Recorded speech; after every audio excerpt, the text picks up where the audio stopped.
ایک دفعہ کا ذکر ہے کہ ایک خاموش جنگل میں دھند کے پردے میں لپٹا ہوا ایک جادوئی درخت کھڑا تھا۔ اس کے سنہری پتے پراسرار چمک سے روشن تھے اور اس کا تنا جواہرات سے مزین لگتا تھا۔ کہا جاتا تھا کہ یہ درخت خالص دل والوں کی ایک خواہش پوری کرتا ہے۔ ایک دن ایک نیک دل لڑکی لیلا اس درخت کے قریب پہنچ گئی۔ اس کی آنکھوں میں حیرت تھی اور دل میں امید۔ جیسے ہی وہ درخت کے قریب آئی، اس نے ایک نرم سی توانائی محسوس کی جو درخت کی شاخوں سے نکل رہی تھی۔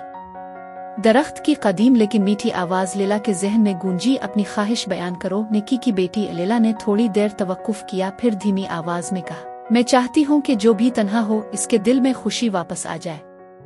درخت کے سنہری پتے سرسراہنے لگے اور ایک روشن کرن لیلا کو اپنے گھیرے میں لے لیا۔ جب روشنی مدھم ہوئی تو لیلا کے ہاتھ میں ایک سنہری بانسری تھی جو درخت کی لکڑی سے بنی ہوئی تھی۔ اس دھن کو بجاؤ اور تمہاری خواہش پوری ہو جائے گی، درخت نے کہا۔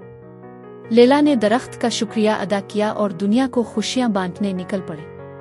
لیلا نے بانسری بجائی اور امید اور خوشی کی دھنیں ہوا میں گونجنے لگے۔